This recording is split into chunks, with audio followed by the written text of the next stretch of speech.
안녕하세요. 두 남자의 깨달음 보편입니다. 안녕하세요. 두 남자의 깨달은 히로입니다. 예, 지금 저희 배경이 좀 바뀌었는데요. 두 남자의 깨달음의 이제 진행자가 저하고 히로님인데, 저 같은 경우에는 뉴욕에서 거주를 하고 있기 때문에 뉴욕 배경으로 좀 바꿔봤고요. 히로님은 어디에서 거주하고 계시죠? 네, 저는 일본 오사카인데요. 네, 오사카 뒤에 있는 성은 오사카 성이 아니고, 네, 예. 그래도 일본 느낌이 나게끔 좀 일단은, 음, 네, 손을 봤습니다. 네. 그래서 저희가 지금, 각자 있는 위치에서 그런 느낌이 예. 날 수 있도록 저희 청취자분들께 알려드리기 위해서 이렇게 배경을 좀 바꿔봤는데요. 52번째 시간으로서 에크하르트 톨레의 삶으로 다시 떠오르기. 세 번째 시간이죠, 그쵸? 지난번에 또 이제 나누고, 그 다음에 예. 용서, 사랑, 애고에 대해서 이렇게 나눴고, 오늘 또 이어서 나눠볼까 합니다. 지금 이 책이 꽤 두껍기 때문에요, 그쵸? 저희가 지금 네.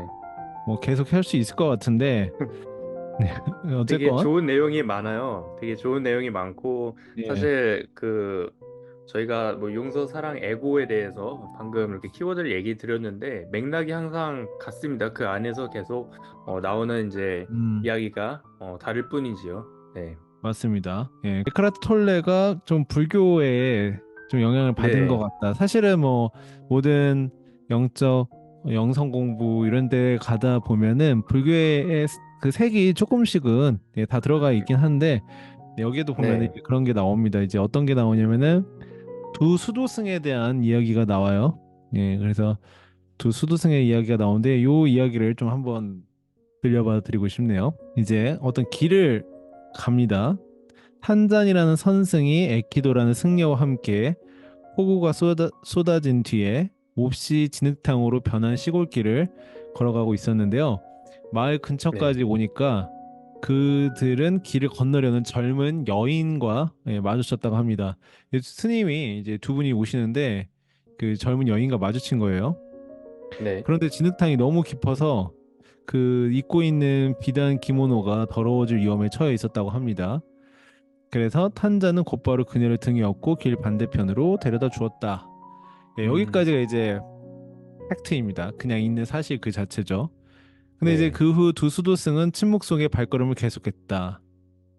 무려 5시간 동안 흐른 음, 뒤에 그날 네. 밤 머물게 될 절이 보일 때쯤 이제 애기도가 마침내 더 이상 참지 못하고 무려 5시간을 참은 거죠. 참지 네. 못하고 입을 열었다고 합니다. 인내심이 뭐라고 대단한데요. 뭐라고 했냐면은 여러분들 뭐라고 했을 것 같으세요? 예. 지금 상황은 승려가 내려오고 있었는데 한 여인이 있어가지고 그 여인이 옷이 젖을까봐 그 탄잔이라는 승려가 그 업고 건너줬다. 그리고 이제 그걸 본 다른 승려가 이제 무려 에키도라는 승려가 5시간이 지난 뒤에 이걸 물어보는데 이렇게 얘기합니다. 왜 그 처녀를 등에 업고 길을 건너다 주었는가? 우리 음, 수행자들은 그렇게 해서는 안 된다는 걸 모르는가? 어, 네. 네. 그러니까 왜 뭐 스님인데 왜 그 여인을 업고 그 길가에 그렇게 도와줬냐는 거죠. 우리 그 음, 수행자들은 그 여인을 그렇게 네. 해서는 안 된다라는 얘기 같아요. 네. 스킨십이 그런 있으니까요. 네. 다른 예. 마음을 더 품을 수도 있고, 네. 그러니까 판단이 말했다고 합니다. 나는 몇 시간 전에 그 처녀를 내려놓았는데 자네는 아직도 그녀를 업고 있는가? 라고 어, 이제 네. 물어봅니다. 그러면서 이제 설명이 이렇게 써 있어요. 항상 에키도처럼 살아가는 삶이 어떠할지 상상해 보라. 상황을 마음속에서 내려놓지 못하고 또한 내려놓으려는 의지도 갖지 않으며 마음속에 점점 더 많은 잡동사니들을 쌓아가는 삶. 이것이 이 행성 위의 대다수 사람들이 사는 삶이다. 그들이 마음속에 짊어지고 다니는 과거의 짐이 얼마나 무거운가 느껴질 것이다. 음, 이런 내용입니다. 그래서 지난번에 얘기했던 어떤 직원 관리에 있어서도 비슷한 이야기가 있죠. 그래서 뭐 직원이 뭐 늦었어요. 그럼 그 늦은 직원에 대해서 일주일 동안 생각을 하는 거죠. 왜 항상 얄밉게 음, 5분씩 늦을까? 네. 바로 얘기를 하면 되는데 그 일주일 동안, 한 달 동안, 뭐 몇 달 동안 내 마음속에서 못 내려놓고 있는 거죠. 그래서 네. 이 이야기를 통해서 여러분들도 한 번씩 아직 마음속에 못 내려오는 어떤 상황이 있다라면은 이 두 승려의 이야기를 떠올리시면서 그 상황들 한번 내려놓으면 어떨까 네, 라는 생각이 음, 들어요. 그래서 네. 예, 저는 들으면서 그 이 책과는 좀 별개로지만 어, 히토리 씨의 그 책, 상식을 파괴하라. 그게 예, 이제 그 책에 나오는 내용이 상식을 파괴할 때는 사랑이 베이스로 되어 있어야 된다. 그 네, 얘기가 나오는데요. 네, 저는 그 부분이 좀 생각이 났는데요. 네, 네, 일단은 아무튼 맞습니다. 그때 5시간이라는 그 긴 시간 동안 계속 걸으면서 계속 그 머릿속에 예, 맴돌았는데 예, 그거를 그 5시간 동안 현존을 하지 못한 거죠. 그 순간 동안 주변에 계속 그렇죠. 걸어가는 풍경과 그리고 같이 함께했던 그 승려분과의 함께 그 존재, 같이함의 그 존재도 음, 전혀 알아차리지 못한 거죠. 아무튼 그 현존하는 데에서는 정말로 그 지금 계속 있어야 되잖아요. 그러니까 내가 예, 지금 5시간 전이라든지 일주일 전이라든지 혹은 1년 음, 전 트라우마까지 올라간다면은 뭐 10년이 될 수도 있겠죠. 그런 것들을 계속 마음에 담아두고 있다면은 나는 지금 계속 이 현존을 살 수가 없다라고 지금 저는 그렇게 느껴졌고요. 사랑한다는 것은 다른 사람 안에 있는 자신을 알아보는 것이다. 음, 네. 여기까지는 네, 뭐 새롭지는 않잖아요. 네, 근데 그거를 이제 더 나아가서 누군가 당신의 존재를 알아볼 때 그리고 그 알아봄이 두 사람을 통해 이 세상 속에 더 많은 존재의 차원을 끌어들인다. 그것이 이 세상을 구원하는 사랑이다라고 이렇게 돼 있어요. 음, 그래서 네, 그래서 이게 과연 뭘까? 이게 무슨 예, 말일까라는 지금 이제 생각을 해보면서 네, 좀 이제 떠오른 게 제가 이제 체험했던 거는 이거예요. 어떻게 보면은 저희 이 두 남자의 깨달음이 시작을 할 때, 네, 이 두 남자의 깨달음을 진행해 보지 않겠습니까? 라고 이렇게 또 네, 제안을 받았잖아요, 보피님한테. 예, 그래서 그렇게 이제 시작을 하게 되면서 저희가 또 이 청취자분들한테도 연이 닿게 되고, 그리고 그 저희의 이제 이런 함께 읽고 나누는 것들이 함께 닿고 퍼지게 되잖아요. 그리고 이제 예, 많은 사람들을 또 만나게 되고 또 기회가 열리고요. 그런 것들이 이것이지 않나라는 생각이 들었습니다. 그래서 바로 이것을 통해서 저희 체험을 통해서 그리고 또 다른 존재의 차원을 끌어들이고 이것이 세상을 구원하는 사랑이다. 세상을 구원하는 것까지는 잘 모르겠으나 사랑이라는 음, 것은 네, 알겠더라고요. 네. 네, 맞습니다. 네, 사랑이 있었다라면은 그 아까 그 승려 얘기도 아까 사랑이 떠오르셨다고 했는데요, 그렇죠? 그 사랑이 네. 있다라면은 그 여인은 일단 사람 대 사람으로서 뭐 꼭 남성과 여성이 아닌 사람 대 사람으로서 사랑을 실천하는 것은 그 여성을 그냥 내버려 두는 것이 아니라 그 도와주는 거겠죠. 예. 바로 그런 네. 부분도 이어서 좀 생각이 되는데요. 사랑을 한다라는 거 굉장히 중요한 것 같습니다. 삶에 어떻게 보면은 사랑하기 위해서 저희가 나온 거죠. 동물도 하물며 사랑을 하는데 예. 우리 네. 사람들도 사랑을 더 해줘야 된다. 가장 나쁜 경우는 이것 또한 매우 흔한데 현재의 순간을 적으로 취급하는 것이다. 자신이 음. 하고 있는 일이 싫거나 상황이 불만스럽거나 일어나고 있는 일과 일어난 일에 욕을 퍼부을 때 혹은 음. 마음속 대화가 해야 한다와 하지 말아야 한다로 이루어져 있을 때 비난과 남 탓으로 흘러넘칠 때 당신은 있는 그대로의 지금의 반론을 제기하고 이미 그것인 것과 다투고 있는 것이다. 삶을 적으로 만들고 있기 때문에 삶도 싸움을 원하면 싸우게 해주지라고 응답한다. 이 부분은 이제 저희가 네. 그동안 뭐 바딤 젤란드라든지 레스터 레븐슨이라든지 그런 분들의 책을 읽으면서도 또 마이클 싱어도 그렇고요. 싸움을 원하면 네. 싸우게 해준다. 삶이 이 부분은 많이 공감이 됐던 부분이고 좀 익숙한 문장이었고요. 또 네. 외부적인 현실은 늘 당신의 내면 상태의 반영이기다. 이 부분도 외부적인 현실이 늘 당신의 내면 상태의 반영이다라는 말도 어, 네. 익숙하죠. 영성에 많이 나오죠. 많이 나오는 부분이고 그래서 이거 하물며 영성이 아니어도 데일 카네기 같은 자기 개발서에도 나오는 얘기입니다. 그래서 네. 당신은 당연히 적대적 세계를 경험한다. 이렇게 되어 있는데요. 이 음. 부분을 읽으면서 네. 현재 순간을 적으로 취급한다. 이게 굉장히 흥미로운 부분입니다. 이 현재 그러게요. 순간은 그냥 현재의 순간인데 말이죠. 이것을 관점 어떻게 받아들이는지에 따라서 예, 적으로 취급할 수 있다라는 게 참 흥미로운 네, 부분인 것 같습니다. 제가 최근에 이제 AI 아바타를 하나 만들고 있는데요. 그 아바타가 이제 저를 복제해서 만든 건데 네, 오늘 제가 업로드를 할 영상이 하나 있는데요. 거기에 보면 이제 그 아바타를 만들 때 그 어떠한 스타일로 어떠한 것에 의해서 대답을 할 것이냐 그 지식을 올리는 이제 자료소가 있죠. 그 지식을 올리는데 제가 아는 것만 올리는 거예요. 가령 뭐 이 사이트의 뭐 서비스라든지 그러면 네. AI는 딱 그 지식을 기반으로 얘기를 합니다. 근데 이제 음, 사람 같은 경우에는 똑같은 지식을 넣어도요. 아웃풋은 완전히 다르죠. 어떤 사람은 그거에 대해서 뭐 좀 다르게 생각할 수도 있고요. 네. 그러니까 뭐 내가 너한테 사과를 준 거, 누가 너한테 사과를 주더라. 이거가 지식인데 예를 들면 누군가는 고맙다라고 생각할 수도 있고, 누군가는 저 자식이 나한테 사과를 줘? 저 자식 돈 되게 많이 버는 앤데 왜 고작 사과를 주지? 내가 지난번에 보니까 사과가 땅에 떨어져서 발로 차고 다니던데 그럼 발로 찬 거 나 준 거 아니야? 약간 이렇게 또 생각을 해볼 수도 있는 이건 인간만이 가능한 것 같아요. 그래서 그러게요. 참 AI 아바타 만들면서 제가 물어본 거에 딱 그 지식에 있는 것만 얘기하고 그 외적인 걸 얘기하면은 이제 뭐 물론 좀 외적인 거 얘기할 수도 있겠지만은 그래도 그 선이 있죠. 그래서 딱 그런 걸 하면은 이건 내 지식 기반이 아니어서 대답할 수 없다. 이렇게 얘기를 하는데 네. 오히려 AI한테 매너를 좀 느낀 게 아닌가. 다채롭고 생동감 있고 어떤 사람과 대화하는 느낌이잖아요. 네, 근데 이제 거기서 이렇게 어 뭐 선도 아까 얘기하신 것처럼 선도 지키거나 뭐 그럴 수도 있는데 하지만 뭔가 좀 빠져 있다고 생각이 들 때가 있잖아요. 네. 네, 그래서 제가 얘기하고 싶은 거는 사랑이에요. 또 사랑이죠. 그렇죠. 그러니까 이제 저희가 사람과 사람이 얘기를 하지 않는데 계속 이 표면적인 것들을 얘기하고 있다 보면은 되게 공허해지는 느낌이 있더라고요. 챗 GPT라든지 그런 애들이랑 얘기를 하다 보면요. 그래서 이제 AI는 AI일 뿐인데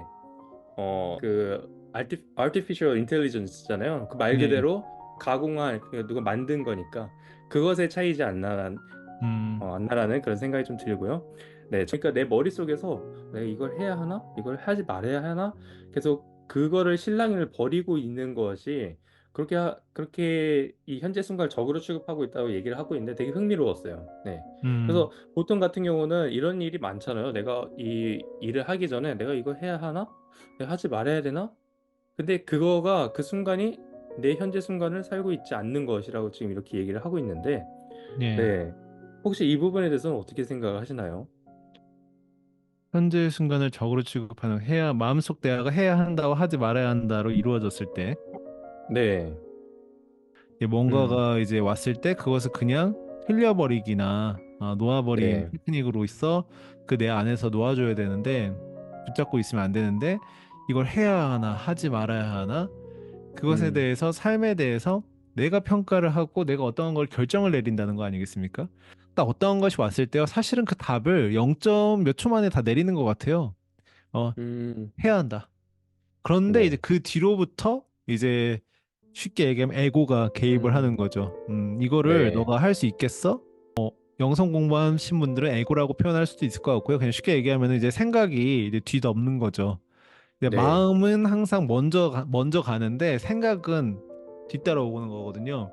그래서 내 자본금이 뭐 1,000만 원 있으면은 큰 돈을 벌으려면 5천만 뭐 500만 원을 걸고 사업을 하면 된다. 그리고 성공하면 된다. 그리고 그러한 기회가 왔다. 했을 때 알고 있죠. 해야 된다라는 거를. 그렇지만 네. 생각이 이제 개입을 하는 거죠. 너가 그거 진짜 해서 성공할 수 있겠어? 만약에 너 실패하면은 너 500만 원도 날리고 너 완전 패가망신하는 거야. 이렇게 이제 네. 자꾸 이제 개입을 해서 삶과의 씨름을 하고 있는 건가 있는 게 음, 아닌가. 이게 이 성공인들은 그렇게 얘기를 하잖아요. 직감을 믿어라. 그게 네, 바로 이 이야기지 않나라는 생각이 또 듭니다. 네. 직감을 네, 믿어라는 게 또 다른 생각을 하지 말고 그냥 그걸 믿고 행하라라는 그렇게 저는 또 받아들였거든요. 그게 바로 네, 내가 이거를 해야 하나? 하지 말아야 되나? 그거를 음, 재지 말라는 거겠죠. 네. 네. 요즘에 네. 이런 생각을 해봤어요. 그 사랑이라는 것이 그 사람만이 이제 동물도 한다고 하지만 사람만이 할 수 있는 사랑이 따로 있는데 우리는 그걸 외형적인 것에 영향을 받는 것인가, 아닌가 이런 부분에 대해서도 좀 생각을 해봤습니다. 이런 부분 네, 왜 생각을 해봤냐면은 이제 GPT라든지 요즘 인공지능 생성형 AI가 많은데요. 뭐 채팅으로 보이지 않는 채팅으로 계속 대화를 했을 때는 대다수의 사람들이 아까 히로님이 얘기한 대로 사랑을 못 느끼죠. 뭔가 공허한 느낌, 그렇죠? 네, 그런데 이제 앞으로의 시대에 가령 이번에 GPT가 업데이트되는 거를 이제 발표를 하는 걸 보고 GPT-4 오버전의 발표를 보고 기존의 GPT의 음성에 이제 감정을 더 학습을 시켰더라고요. 그래서 이제 생일 축하를 해주는데 생일 축하 네. 노래를 불러줘요. 근데 정말 그 친구처럼 불러주더라고요. 그 액센트가 그냥 생일 축하해. 이게 우리가 아는 AI잖아요. 생일 축하해. 이런 게 AI인데 이 여자 목소리가 진짜 너 생일이었어. 너 생일이었는데 내가 몰랐구나. 너무 축하해. 생일 축하 노래라도 불러야지 하면서 노래도 부를까 하면서 또 약간 장난기 있는 노래도 부르고 네. 그것만으로 해도 이제 감정이 들어간 걸 아는데 제가 그 데모를 보면서 드는 생각이 이제 저 음성이나 저 이제 인공지능이 실제로 사람의 모습을 한 이제 어떤 로봇에 들어가게 됐을 때 그 자체만으로는 사랑이 없다고 봐요. 그런데 이제 사람이라는 거는 항상 어떤 상황에서 가령 이제 어려운 상황이 있지 않습니까? 삶을 살아가다 보면은 삶의 고난, 예를 들면 취업을 하기 위해서 혼자 고향을 떠나가지고 낯선 곳 이국적인 도시에서 밤낮으로 일을 하는데 마음은 뭐 꿈은 크나 현실은 시궁창 같은 단칸방에 살고 있어요. 네, 사람들도 많이 안다고 알았지만은 깊은 관계가 되지 못하고 거기에서 오는 외로움. 그런데 일 끝나고 레스토랑 아르바이트 하고 뭐 투잡 쓰리잡 하고 집에 왔는데 AI 그 로봇이 뭐 지난번에 천만 원 주고 산 AI 그 청소하라고 한 로봇이 사람 모습을 하고 있단 말이죠. 근데 그 로봇이 갑자기 너 오늘 생일이었지? 나 너 기다리고 있었어. 생일 축하 노래를 불러주는 거예요. 그럴 때 과연 우리 사람은 사랑을 안 느낄 수 있을까? 음, 사랑을 느낀다라면은 실제로 존재하지 않은 로봇에 우리가 사랑을 느끼는 거잖아요. 근데 사람과 네. 사람의 사랑에는 사람과 사람은 우리가 얘기하는 사람과 사람에는 교류라는 게 있습니다. 그래서 우리가 사랑이라는 신호를 보내면 그 사람이 사랑을 보내주거나 뭔가 이제 시그널을 주는데 이 AI는 사랑을 몰라요. 사랑을 모르죠. 그냥 글로만 배운 거기 때문에. 그럼 우리가 사랑을 만약에 느꼈으면 그 AI도 원래 일반적인 교류에서는 사람이라면 사랑을 주거나 뭐 이런 게 상호작용이 일어나야 되는데 상호작용이 제대로 이루어지지 않을 텐데 아니면 무늬만 네. 상호작용이 일어날 텐데 그러면 약간은 짝사랑처럼 그런 네. 그러니까 꼭 이성 간의 사랑뿐만이 아니고요. 네. 그런 일들이 이제 벌어지겠다. 그래서 그리고 이제 그걸 음. 저한테 자문했을 때 제가 저한테 물어보는 거죠. 과연 너라면은 그 네. 상황에서 그래 얘는 로봇이니까 감정을 내가 갖는다라는 거는 사실상 그건 있을 수가 없는 일이야 라면서 머릿속으로 그걸 판단하고 감정을 묶어둘 수 있을까 라는 음. 생각을 했을 때 글쎄요. 확실하게 나는 그렇게 할 수 있다라는 대답이 안 나오더라고요. 아까 제가 생일로 비유했지만 꼭 생일이 아니더라도 뭐 여러 가지 있지 않습니까? 뭐 사기를 당했을 때도 있고 삶의 혼자라고 느껴질 때 뭐 몸이 아플 수도 있고요. 혹은 뭐 사랑하는 사람이 가족이 돌아가셨는데 아무도 주변에 위로할 사람이 없는데 그 위로를 해주는 어떤 사람, 어떤 AI 로봇이라든지 또 그것이 단순히 우리 그 노트북 안에만 있는 GPT 같은 모습이 아니라 실제 사람의 모습으로서 옆에 있다라면은 그리고 그렇게 따뜻한 말을 해준다라면은 예. 과연 사랑을 안 느낄 네. 수 있을까? 그렇다면 음. 사랑을 느낀다면은 그건 뭘까? 네, 이런 생각을 또 네. 해보게 되었습니다. 그 답은 제가 갖고 있는 것 같습니다. 그거는 이제 AI뿐만 아니라 네. 지금 이 시대도 똑같고요. 미래도 똑같고 과거도 똑같다고 생각이 듭니다. 음, 그거는 의존적인 사랑이라고 생각해요. 음, 그거는 대상이 있어야지 내가 사랑을 느낄 수 있는 거고 그 대상이 없다면 사랑이 없는 거죠. 네. 그거는 제가 생각할 때는 진정한 사랑이 아니라고 생각을 하고요. 음, 그 사랑을 느낀다는 것 자체가 누가 느낍니다. 제 주체 내가 느끼는 건데 그 말은 네. 내 안에 사랑이 존재하기 있기 때문에 사랑을 느끼는 거거든요. 누가 나한테 그 사랑을 행하지 않더라도 그 사랑을 느끼는 것과 똑같아요. 내가 음, 자연재해라든지 제가 지난번에 얘기했던 것처럼 그런 거를 모질게 받아도 나중에는 그런 것들을 아, 이게 사랑이었구나라고 깨닫잖아요. 그런 네. 것들은 내가 그것을 사랑을 내포하고 있기 때문에 그걸 깨닫는 거라고 저는 생각이 듭니다. 그래서 그거는 뭐 미래가 됐든 과거가 됐든 현재가 됐든 네. 언제든지 똑같다고 생각이 듭니다. 음, 의존적인 사랑이다라는 말씀을 해주셨어요. 그렇죠? 네. 네. 좋습니다. 여러분들도 한번 곰곰이 생각을 해보시고요. 이제 뭐 다가올 상황이기 때문에 기존에는 뭐 저희가 동물과의 어떤 식물과의 그런 것만 있었지만 앞으로는 이제 인간이 만들어낸 그런 AI와의 어떤 교류가 앞으로 계속 있을 네. 예정이기 때문에 아마 맞아요. 네, 네. 여러 상황에 놓이실 겁니다. 이제 앞으로. 예. 그 영화가 있잖아요. 그 영화 이름도 AI인가 그런가 싶은데 네. 그 영화의 줄거리를 잠깐 얘기를 드리자면은 이제 그 어떤 부부가 있었는데 그 네. 아이를 잃었나 그랬을 거예요. 근데 그 아이를 잃어서 그 아이의 그 자리를 대체하기 위해서 AI 로봇을 이렇게 들여놨는데 그 AI 로봇이 공허함을 느껴요. 사랑에 대한. 내가 로봇이라서, 내가 이 아이라서 그거를 사랑을 나한테 해주는 건가? 아니면은 이 아이를 대체하기 위한 나인가? 이 주체성을 되게 혼돈을 하게 돼요. 그 로봇이. 그러면서 그 죽었던 그 아이가 아이라면 무엇을 했을지 그거를 따라하기 시작합니다. 그래서 부부한테 더 많은 사랑을 받기 위해서 음, 로봇은 밥을 못 먹잖아요. 그래서 밥을 막 먹어요. 아이처럼. 음, 근데 거기서 또 고장이 나죠. 그렇게 해서 이제 버려집니다. 완전히 고장이 나서 버려지고 그때부터 이제 쓰레기 하수 처리장에서부터 음. 그 자신만의 그 존재의 그거를 이제 따라가는 그게 이제 네, 스토리인데요. 되게 재밌어요. 한번 보길 권유드립니다. 네, 권장드립니다.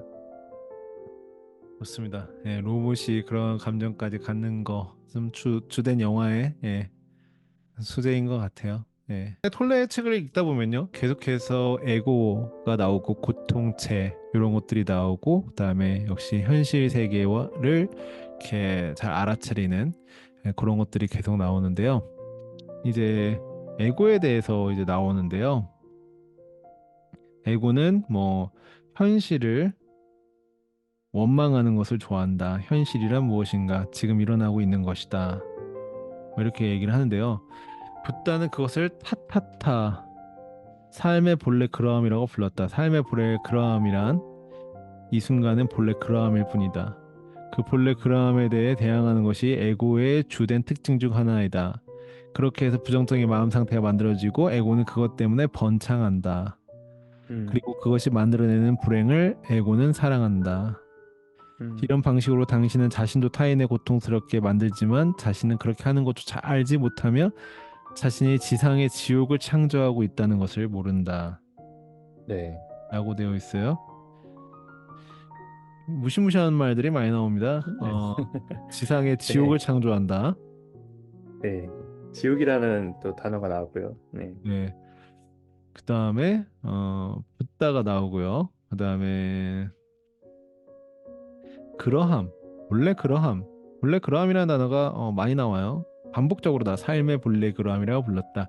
삶의 본래 그러함이란 이 순간의 본래 그러함일 뿐이다. 예, 이렇게 그 본래 그러함에 네, 대해 대항하는 것이 에고의 주된 특징이고 또 이제 또 무시무시한 또 내용이 나오죠. 에고의 사랑에 대해서 나옵니다. 그래서 에고가 사랑을 한다. 예. 우리가 보기 조금 음, 전에 계속해서 사랑에 대해서 얘기했는데요. 이 네, 에고의 사랑도 있습니다. 이 에고의 사랑은 무엇인가? 네, 여기 보면요. 네.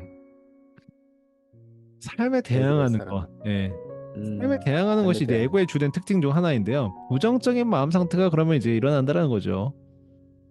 에고는 그것 때문에 번창한다라는 겁니다. 불행을 음, 에고는 사랑한다. 여기 이제 에고가 사랑하는 주체가 나왔습니다. 불행. 네, 불행. 네. 불행을 에고는 사랑하면서 그것을 느끼고 에고가 번창하고 그렇게 에고에 잠식되면은 나는 자신은 그렇게 하는 것조차 알지 못하며 끝내는 음. 어떻게 됩니까? 자신이 지상의 지옥을 창조하고 있다는 것도 모른다. 그러니까 불행은 당신 그 자체와 아무런 관계가 없다. 음, 그러므로 내 안에 불행이 있다라고 말해요. 그러니까 이제 나는 불행해요라고 하지 말고 제 안에 불행이 있습니다라고 얘기를 하래요. 그리고 이제 불행의 주요 원인은 결코 상황이 아니라 그 상황에 대한 당신의 생각이다. 자신이 하고 있는 생각을 알아차려야 한다. 네. 그리고 상황은 언제나 중립적이며 언제나 있는 그대로이다. 네. 그러면서 이제 그거를 불행이다. 그리고 나는 망했어. 뭐 그렇게 한정 짓고 있는 게 네, 나라는 거예요. 그리고 이제 사실과 대면하면 반드시 힘이 솟아난대요. 그리고 대부분 당신이 생각하는 것들이 당신이 느끼는 감정을 만들어낸다는 것을 알아차려야 한다. 그리고 이제 더 덧붙여서 네, 행복을 찾아다녀서는 안 된대요. 그러니까 이제 불행의 반대는 행복이잖아요. 그래서 네, 행복을 찾아다녀서는 안 된다. 찾아다닌다면 발견하지 못할 것이다. 네, 여기서도 이 이야기를 하고 있습니다. 그래서 행복은 교묘히 달아나지만 불행으로부터의 자유는 지금이라도 얻을 수 있다. 네. 그러니까 이제 불행은 계속 내보내다 보면은 그것이 낫는 게 나 순수 자아이기 때문에 그것 자체가 행복이라고 그렇게 얘기를 하고 있는 것 같습니다. 네. 네, 아무튼 이 사실 자체, 상황 자체는 중립적이며 그것을 내가 어떻게 받아들이는 것 또한 나이기 때문에 그걸 불행이라든지 그거를 터닝 포인트라든지 그거를 어떻게 받아들이는 것은 나에게 달려 있다라고 이렇게 얘기 드릴 수 있을 것 같아요. 항상 그 팩트는 있는 그대로의 사실이죠. 근데 그것을 보고 느끼고 어떻게 반응하는지에 따라서 다르게 해석되는 것 같습니다. 네. 제가 최근에 이 영성체가 아니고 저 자기계발서에도 보면은 이런 얘기가 나와요. 사실은 없다. 오직 음. 해석만 있을 뿐이다라는 얘기가 나오는데요. 어. 네. 네. 진실이라는 것이 내가 알던 진실이 진실이 아닌 경우가 있더라고요. 그것이 음. 조작된 진실이라든지. 네. 사회 속에서요. 예. 그쵸? 네. 예. 어렸을 때는 예를 들어서 그것이 진실인 줄 알았으나 그 진실에 대해서 파고들 생각은 없었던 거죠. 그냥 진실인지 알았으니까요. 근데 이제 살면서 그 진실에 대해서 파고들었을 때 그 진실이 네. 아닌 경우가 있어요. 그러면 이제 또 반대편을 가봅니다. 그럼 반대편은 진실일까? 그것도 진실이 아닌 경우가 있어요. 누가 때리면 아프다. 요런 거는 명백한 거잖아요. 근데 이제 네. 삶에 대해 삶을 살다 보면은 그렇지 않은 것들이 있지 않습니까? 어떻게 해석하기 나름의 이제 음. 그것이 받아들이는 거에 뭐 진실과 거짓이 있을 수 있겠죠. 현 세계에서 정치, 그러니까 진실은 여기서 얘기한 대로 그냥 중립적이라는 거죠. 네. 그럴 때 진실은 조작될 수도 있고 그렇다라면은 결국에는 해석하는 사람의 몫이 될 수도 있겠구나. 네. 네. 삶은 고통이다. 이것은 진실일까요? 거짓일까요? 예. 네. 어떤 분들은 그러지 않습니까?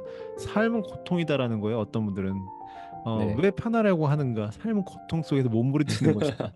어떤 철학자는 네. 이렇게 얘기할 수 있겠죠. 또 어떤 분들은 삶은 피크닉, 삶은 소풍이다. 삶은 음. 즐기기 위해서 왔다. 그렇다면 뭐가 진실입니까? 음. 진실이라는 게 과연 있을까요? 결국에는 음. 해석하는 거에 따라서 다르게 받아들여지는 게 이 세상에 너무나 많죠. 네. 네. 그렇습니다. 네. 진실과 진리. 그 사람이 그렇게 생각하고 있는 것은 그 사람의 환경과 그 사람이 살아온 그런 이제 그 메모리, 뭐라고 해야 될까요? 경험들, 그것을 바탕으로 나오는 것이 그것이 진리라고 생각이 들고요.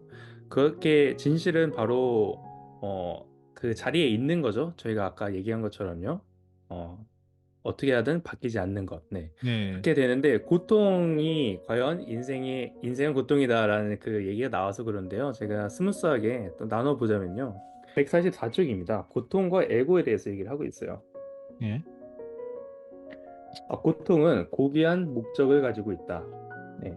그리고 고통에 저항하는 한 의식의 진화와 에고의 불태움은 더디게 진행된다.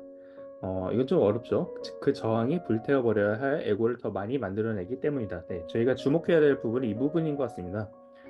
고통을 받아들일 때 깨어있는 의식으로 그 고통을 경험함으로써 그 과정이 가속화된다. 자신의 고통을 받아들일 수 있으면 아이와 부모 등 다른 누군가의 고통도 받아들일 수 있다.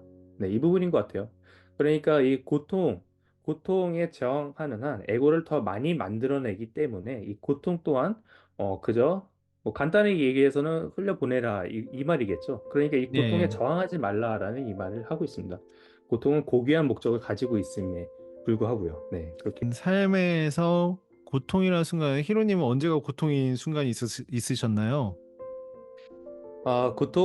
저는 이제 금전적인 문제가 있을 때, 그때에 현존하지 못할 때가 많았던 것 같습니다. 그러니까 음, 이제, 어, 막, 다음 달은 어떻게 해야지? 뭐, 다다음 달은 어떻게 해야지? 막 이런 거 있잖아요. 예, 그럴 때가 좀 길게 되더라고요. 그러니까 알아차리는 그 순간까지 가기가 좀 길게 네, 되더라고요. 예, 네. 그래서 그거를 그냥 놓아버리는 거죠. 음, 놓아버리고 내가 지금 할 수 있는 걸 하는 거죠. 그러다 보면은 그 다음 달, 다다음 달 그거는 없는 게 됩니다. 그게 무슨 네, 말이냐면 내 안에 없는 것도 되고요. 음, 그 날짜가 됐을 때 그거는 일어나지 않거든요. 그러니까 예, 없는 거에 대해서 내가 고통을 받고 있는 거죠. 그러니까 음, 고통 또한 방금 얘기했던 것처럼 우리가 만드는 거라고 생각이 들어요. 왜 예, 고통을 느낄 때는 어쩔 수 없이 고통을 느낄 때가 있지만 그거가 어차피 지나가잖아요. 그러니까 음, 지나가고 나중에 생각했을 때는 그 고통이 필연적일 수밖에 없었다라고 좀 생각이 들 때가 있거든요.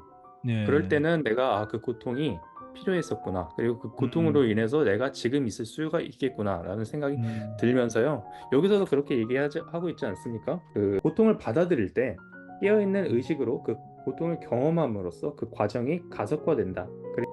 그 고통이 지나가고 그 에고 자체도 고통에 인한 그 에고가 있잖아요. 그거가 또 사라진다라고 이렇게 얘기를 하고 있는 것 같아요. 네.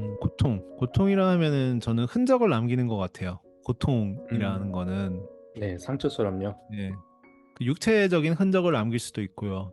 예, 네.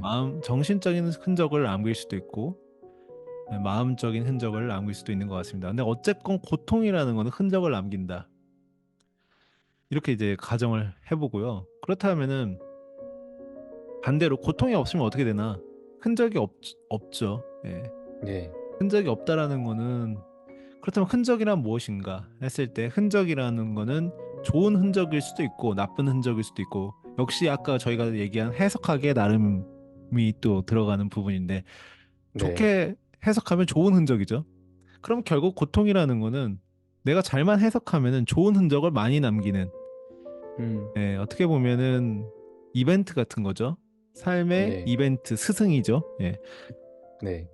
어, 그래서 뭐 예술가라든지 창작자들이 고통 속에 있을 때 뭐 대단하게 더 높은 그 사람의 삶에서 더 가장 가치 있는 음, 어떤 창의력이 나오고 뭔가 작품이 나오는 것 같습니다. 그래서 제 기준에서 질문으로 다시 돌아간다면은 네.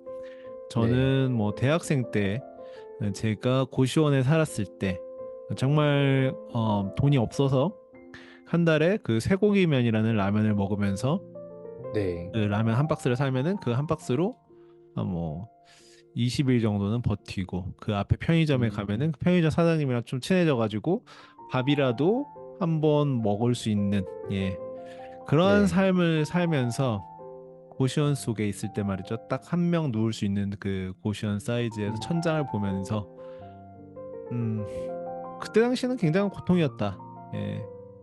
그러나 네. 지나고 나니까 그 고통은 나에게 흔적을 남겼고 그 흔적은 어떠한 순간에는 해석하기에 안 좋게 해석을 해서 나에게 그것이 안 좋게 작용했지만 또 어느 순간에는 그것을 좋게 해석해서 나에게 굉장히 긍정적인 흔적이 되어서 지금의 저를 만든 것 같아요. 그래서 네. 여러분도 삶에 고통이 온다라면은 고통은 흔적을 남긴다라고 생각하시고요. 그것은 때로는 안 좋은 흔적일 수 있지만 역시 우리가 해석하기 나름으로서 좋게 해석한다면 좋은 흔적이지 않을까라는 라고 저는 얘기를 하고 싶지만 사실은 너무나 잔인한 말이긴 하죠. 예, 왜냐하면 네, 그쵸. 네. 그 지금 있는 음, 그 속에 있는 분들은 이 지금 들었을 때는 예, 그렇습니다. 네. 예, 고통이라는 거는 말 그대로 고통이거든요. 특히 이제 정신적인 고통도 그렇지만 육체적인 고통이 있지 않습니까? 네. 육체적인 고통이 오면 정신적인 고통이 같이 오죠. 정신적인 고통만 있을 때는 육체적인 고통이 안 올 수도 있어요. 근데 육체적인 고통이 오면 반드시 정신적인 고통 같이 오거든요. 네. 그럼 그렇게 육체적인 고통이 있는 사람들한테는 사실은 굉장히 어려운 일이죠.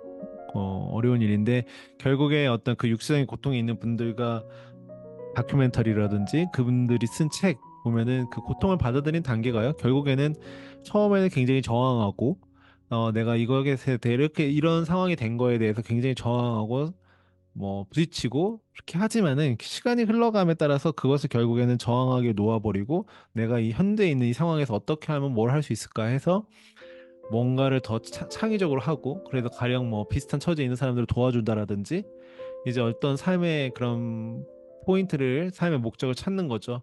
그렇게 해서 네. 결국에는 책을 쓰고 그 책이 세상에 나왔을 때 결국에는 그분한테는 그 흔적이 그렇게 책으로 나온 게 아닌가. 예. 역할과 연기에 대한 이야기입니다. 음, 그래서 이제 저희는 이 세상에 왔을 때, 이 몸을 가지고 나왔지만 지금 어떠한 사회 속에서 혹은 그 이론 속에서 역할을 가지고 연기를 하고 있다라고 이렇게 얘기를 하고 있습니다. 그래서 이제 이렇게 톨레는 이렇게 얘기합니다. 역할을 연기하지 않을 때 당신이 하는 일에 자아, 즉 에고가 없음을 의미한다. 자기 자신을 지키거나 강화하려는 제2의 안건이 없다. 그 결과 당신의 행동은 훨씬 강력한 힘을 갖는다. 당신은 상황에 온전히 집중한다. 그 상황과 하나가 된다. 당신은 특별히 어떤 사람이 되려고 시도하지 않는다. 완전하게 자기 자신일 때 당신은 가장 강력하고 가장 효과적이다. 네. 더 이어서 그러나 자기 자신으로 존재하려는 시도는 하지 않는 편이 좋다. 네. 그것 역시 하나의 역할이기 때문이다. 그래서 꾸미지 않는 자연스러운 나라는 역할. 아이러니하게 되려는 노력을 하자마자 당신은 하나의 역할을 연기한다. 네, 그러니까 이제 노력이 된다는 이야기죠. 그래서 아무튼 그래서 네. 좀 헷갈릴 수가 있어요. 나는 남편이고 나는 아들인데 말이지. 거기서 내가 아들로서 해야 하는 일, 남편으로서 해야 하는 일, 그것을 하지 말라는 건가라고 또 생각을 할 수가 있습니다. 근데 그거는 하는 것은 제 생각에는 그것을 하는 것은 나쁘지 않아요. 그것을 하는 것은 좋은데요. 그것을 하고 있을 때 내가 온전한 아들, 내가 온전한 남편 혹은 온전한 이 사회의 구성원이 아닌 한 발자국 좀 떨어져서 나를 객관적으로 지켜보면서 그 행동을 할 필요가 있다는 그 말을 하고 싶거든요. 네, 아무튼 네. 네, 그러면서 이제 그것 또한 노력을 하지 말라고 또 얘기가 나와 있어서 네. 노력을 하지 말고 초반엔 노력이 될 수밖에 없습니다. 사실은요. 근데 노력을 음, 하다 보면요, 그 자체가 되거든요. 그래서 노력을 하다가 그 자체가 되고 있는, 그러니까 그걸 자연스럽게 하다 보면요, 음, 그 속에 이제 여기서는 이 문장에서 안 나왔는데 사랑이 곧 그 중심으로 돌아간다는 그렇게 저는 생각이 음, 들었거든요. 네. 네. 아무튼 그렇습니다. 그러니까 좀 더 예를 들자면은 나는 아빠이기 때문에 나는 너를 좀 더 이렇게 강하게 키우고 싶어. 혹은 그런 그 아버지의 상들 있잖아요. 그런 네. 분들이 할 때 과연 그것이 정말로 내가 아버지이기 때문에 아니면 혹은 이 존재로서 혹은 이 사람 조금 그걸 떠나서 존재로서 이렇게 사랑을 대하고 있는가 그걸 좀 더 생각할 필요가 있다고 좀 생각이 듭니다. 네. 그것이 어떠한 네. 관계에 써졌더라요? 네. 좋습니다. 역할 연기라는 거는 제 생각에는 한번 찍고 오는 것 같아요. 찍고 온다라는 건 뭐냐면 원래는 연기를 안 하다가요. 태어났을 때 네. 네. 이제 제가 맞아요. 사회생활 하다 보니까요. 그 제 보스가 저한테 그러더라고요. 연극을 좀 해야 된다. 삶이라는 거는. 음, 그러면은 그분은 원래는 연기를 안 했겠죠. 어렸을 때. 태어났을 때 자체는요. 그렇지만 사회적인 성공과 여러 가지 사회의 일단 그 레이어들을 뚫고 올라가기 위해서는 연극이 네. 필요했다라는 거예요. 그래서 삶은 연극이야다라는 뭐 말도 있는 것처럼 연극을 좀 하라는 거죠, 저한테. 그 단계가 성공할 때 사회적인 레이어로 올라갈 때 필요한 것 같기는 해요. 네. 그런데 더 올라가려면 거기에서 더 올라가려면 다시 돌아와야 되는 것 같아요. 그러니까 그 음, 말은 뭐냐면은 연극을 너무 오래 하게 되면은 그것이 내가 아니기 때문에 그 역할에 집착하게 되고 그것을 맞아요. 대중들에게 대중이나 뭐 주변 사람들한테 간파당하는 것 같아요. 그래서 맞아요. 어, 오버가 되죠. 오버가 돼서 넘지 말아야 될 선을 넘는다라든지 네. 역시 그 이상 가려면은 다시 또 찍고 아까 제가 찍고 돌아와야 된다는 얘기를 했는데 다시 돌아와야 되는 네. 것 같아요. 그래서 네. 제가 얼마 전에 그 그랜드 카돈이 마크 락이라는 사람하고 인터뷰하는 거를 6년 전 영상인데요. 그 영상을 봤는데 그 영상에서 이제 마크 락이라는 사람이 그랜드 카돈한테 물어보더라고요. 뭘 물어보냐면은 퍼스널 브랜딩으로서 당신은 입지가 좋은데 이 영상을 보는 퍼스널 브랜딩을 하려는 분들한테 어떤 조언을 해줄 수 있느냐. 그러니까 그랜드 카돈이 딱 이 음, 얘기를 하더라고요. 나 자신이 되세요. 그거 아시죠? 그러는 거예요. 그러니까 나 자신이 되라는 거는 결국에는 그랜드 카돈이라는 그런 사람들도 태어났을 때는 연기를 안 네. 하다가 어느 순간까지는 연기를 하고 결국엔 그 이상을 가려면은 그냥 나 네. 자신이 되어야 된다. 근데 여기 톨레가 얘기하는 것처럼 나 자신이라는 역할을 하려고 연기를 하지 말고 그냥 나 자신이 되어야 된다라는 얘기를 이제 하는데요. 그런 것들을 네. 보면서 역시 찍고 돌아오는 것이 아닌가. 그래서 연극을 해야 된다라고 주장하는 분들은 어느 정도 이제 올라가신 분들일 수도 있어요. 반대로 이제 또 연극을 하지 말아야 된다고 하시는 분들은 다시 돌아오신 분들도 있을 수 있겠고요. 그런 다 맞는 말인 것 같아요. 그러니까 이 사회에는 사실은 어떻게 보면 거대한 펜듈럼 아닌데 그 펜듈럼 안에서 나도 같이 그거를 따라가야지만 그거를 어느 정도는 타잖아요. 예, 그 어느 정도는 타서 그 다음부터는 이제 그거를 좀 더 어떻게 보면은 모방이라도 할 수 있고 혹은 연기라도 할 수 있고 또 그렇게 할 수 있는데 그러다가 이제 거기서만 계속 도는 것보다는 나중에는 나만의 그 색깔을 다시 가지고 튀는 게 그게 아무래도 이 사회에서는 전반적인 그런 흐름이지 않나. 그러니까 초반에는 모방을 하고 다른 사람들이 잘 된 그것들을 벤치마킹하고 초반에는 좀 잘 되다가 그 다음부터는 이제 나만의 색깔을 좀 더 한 스푼씩 넣으면서 나의 그런 것들을 이제 메시지라든지 그런 것들을 알리는 것. 네, 그런 것이라고 저는 좀 느끼게 되는, 네, 내가 운대가 좋으면요, 내가 생각하지 못한 만큼 돈을 많이 벌 수도 있고요. 그 사회적 지위가 올라갈 수도 있습니다. 그러니까 나는 아직 준비가 안 되었는데. 그게 이제 음, 가령 부부관계에서 그렇게 되면은요 남편이 갑자기 성공을 해버리는 거예요. 그래서 이제 만나는 사람들이 사회적으로 뭐 우리가 흔히 얘기하는 엘리트들이라든지 자기가 사랑하는 와이프는 그냥 고졸인 거예요, 예를 들어서. 음, 그럼 이제 그 와이프한테 이런 얘기를 할 수가 있어요. 아, 이제 내가 옛날에 내가 아니잖아, 너도 알다시피. 나 이제 사회적 지위도 많이 올라갔어. 사회적 지위도 많이 올라갔으니까 너는 이제 그냥 일반 버려. 너 옛날에 너를 버리고 너는 사모님이야 이제. 교양 있게 좀 행동해. 책도 좀 읽고 영어 공부도 좀 하고 또 공부도 좀 하고 옷이 그게 뭐니? 나가서 좀 사 입고 그거를 이제 어떻게 받아들이냐에 따라서 또 여기서 또 나뉘는 거지만 연기를 해야 되는 상황에 놓이는 거예요. 네. 그러니까요. 네.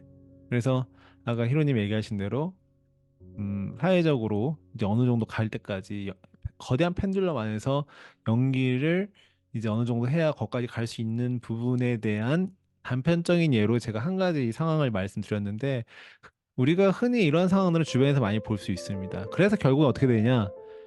한 세 가지 엔딩이 있는 것 같아요. 첫 번째는 이제 헤어집니다. 그 음, 여성분이 이제 못 견디는 거죠. 그래서 우리가 네, 흔히 뭐 TV에서도 많이 봅니다. 어떤 뭐 무명 연극 배우가 나중에 굉장히 히트를 했는데 그때 만났던 배우장하고 헤어진다라든지 아니면 어떤 오디션 프로그램 나오기 전에 사귀었던 여자친구가 있는데 뭐 오디션 프로그램에서 뭔가 빵 잘 돼가지고 나중에 그 여자친구 헤어진다 그런 비일비재하죠. 헐리우드도 그렇고 뭐 다 그런 게 그런 것이시고요. 네. 그냥 두 번째는 이제 연극을 하면서 예, 그것에 대해서 살아가는 거죠. 연극을 하면서 살아가는데 마음의 병이 걸릴 수도 있는 것이고요.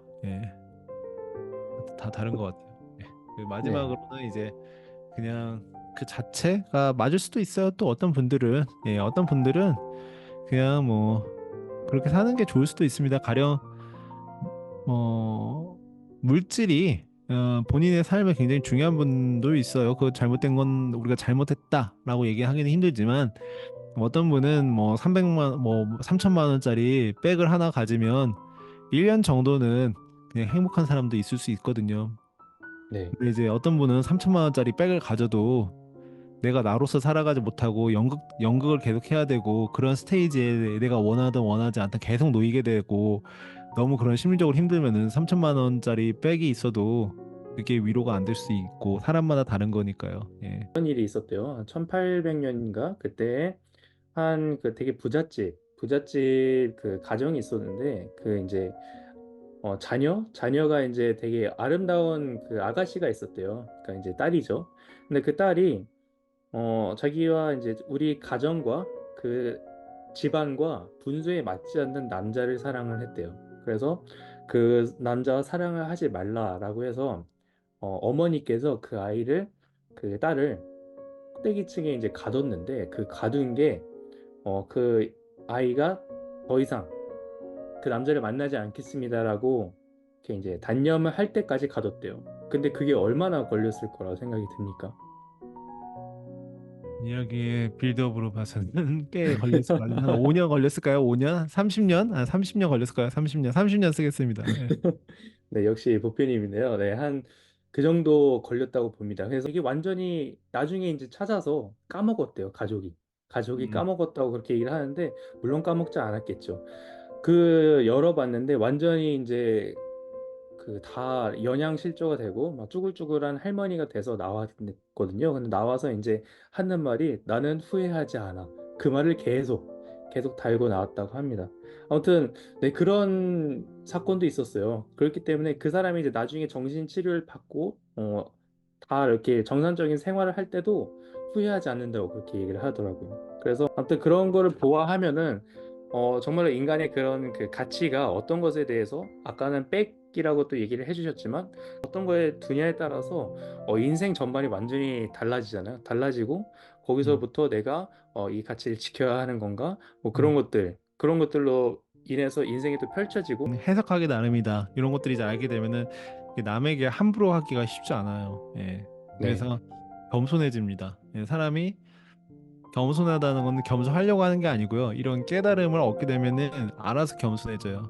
그리고 남에게 함부로 하지 않죠. 왜냐하면 저 사람도 저 사람만의 그 뭔가가 있을 것이고 그리고 그것이 그 사람한테는 맞을 수도 있는 거거든요. 내가 아는 것이 꼭 맞는 게 아니라는 거를 네, 깨달았기 때문에 그렇습니다. 그래서 주변에요. 우리는 너무나도 많은 겸손한 사람도 보고요. 너무나도 많은 건방진 사람들도 보고 자만한 사람도 보고 뭐 겸손한 사람들 그런 사람들이 이제 모여가는 게 세상인데요. 한 번쯤은 네, 생각 한번 해보셨으면 좋겠고요. 저희가 오늘 두 남자의 깨달음 52번째 시간 에크하르트 톨레의 삶으로 다시 떠오르기 네, 어떠셨는지 모르겠지만 오늘 저희가 나눈 이야기들을 한번 들어보시면서 뭐 의견이 있으시면 댓글도 또 남겨주시고요. 저희가 또 소통방이 있으니까 두 남자의 깨달음이랑 소통방 검색하셔서 들어오시고 또 저희와 함께 소통해 보시면 좋겠다라는 생각이 듭니다. 예. 네, 네, 감사합니다. 그래서 저희 52번째, 네, 52번째 시간은 네, 여기까지 하겠고요. 지금까지 두 남자의 깨달음 히로였습니다. 감사합니다. 볼펜이었습니다. 감사합니다.